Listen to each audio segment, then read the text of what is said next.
Hello everyone, this is Jonathan aka BD for BlenderDude.com.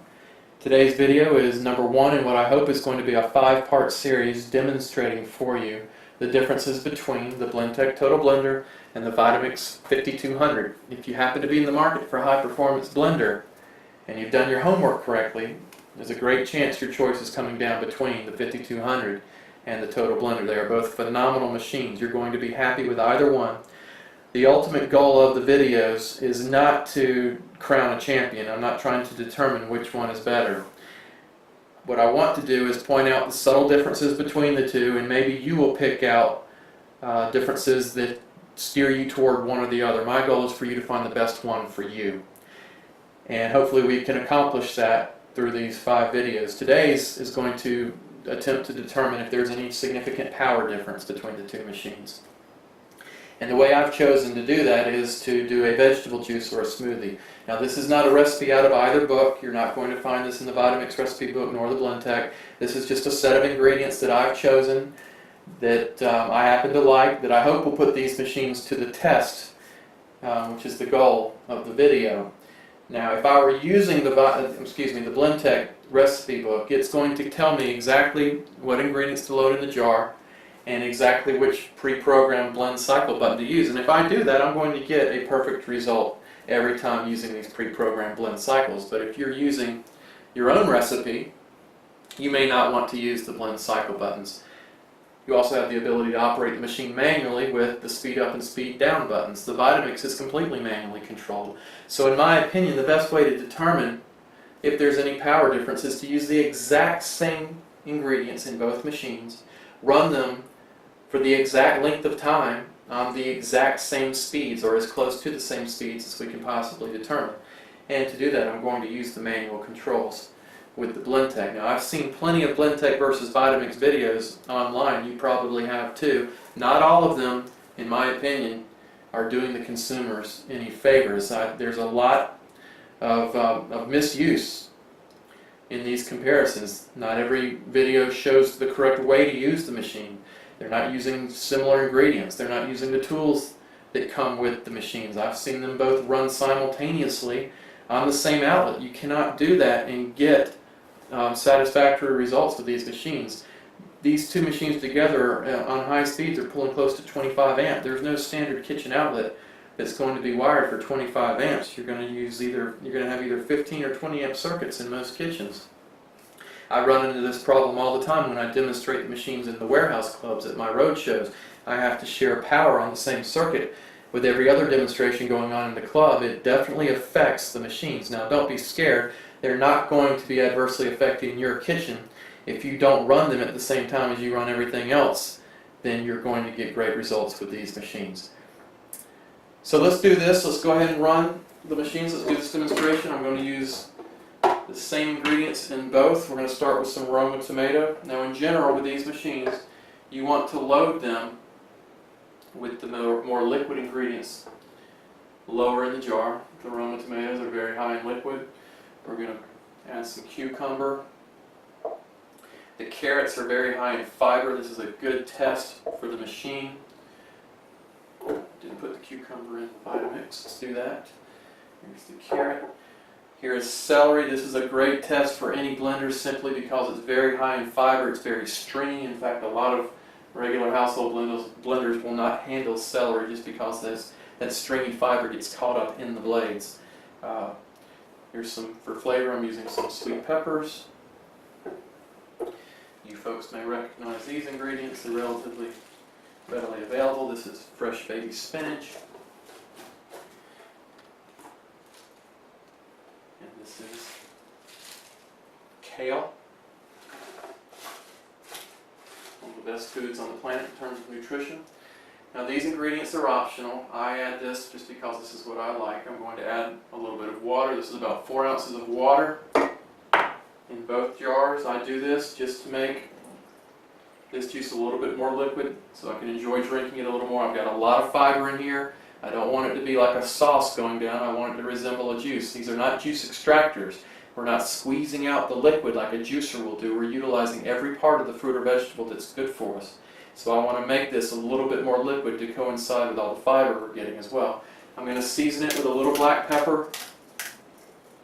This is also optional. You can season any way you want, or you can leave it out. And then I'm going to add a few ice cubes as well. This is also optional. I'm doing this for a couple of reasons. One, to make the juice a little bit cool, a little more pleasurable to drink in my opinion. But also, as this ice starts to blend, it will add a little bit more liquid as well. And that was 5 ice cubes. We'll get 5 in the Vitamix as well. I'll make sure this is the same for both. We'll put the lid on. And we'll start the machine. Now, how long we run this test is completely up to us. We could do a 10-second test. We could do a 30-second test. We could run these machines for 2 minutes, 3 minutes if we wanted to. It doesn't matter as long as we run them both for the same length of time. Now, if I'm running the machine manually on the Blendtec, it will stop after 50 seconds, 50 seconds. If I wanted to stop it before then, I could. If I want to run it longer than 50 seconds, I would just start it up again. The Vitamix, you start yourself, you pick your speed, you run it any length of time you want, and then you stop it yourself. Because the Blendtec will stop in 50 seconds, we'll just use that as our arbitrary length of time to do this test. I don't have to stop it, it will stop on its own, but I do need to hold the speed up button down to get to the speed I want. And I want to run this as fast as it will go because that's what we'll be doing on the Vitamix.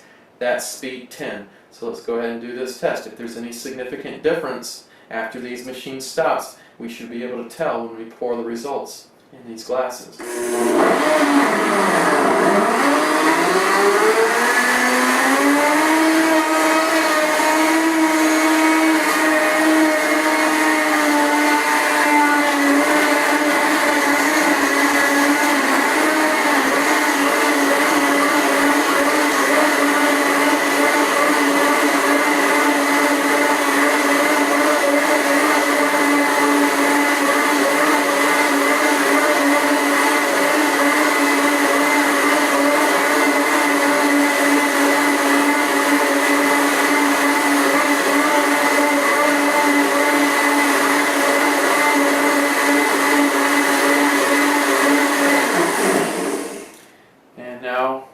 With the Vitamix.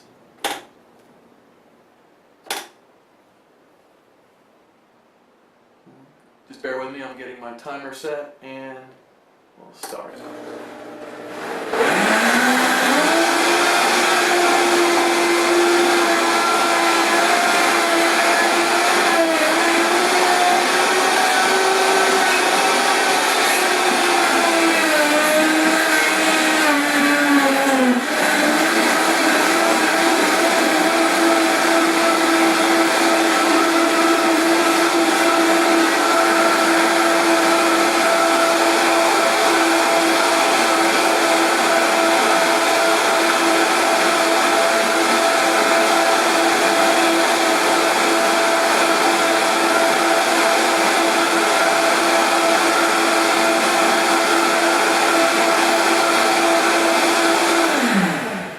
Now, one thing I forgot to mention before I started the Vitamix, it comes with this tamper. In my opinion, if the machine is designed to use a tool, you should be using it, even in this comparison. I think it's perfectly legitimate to use this tamper in a test like this. Now, this tamper is a big point of contention for a lot of Blendtec and Vitamix users. Some people absolutely hate having to use that. Other people think they've got a lot of control using it as well. But for the purposes of comparing the machines, you should use, in my opinion, the tools that are designed to give you the best results with each machine. Okay, here's the Blendtec juice. It looks very smooth. Here's the Vitamix. It looks smooth as well.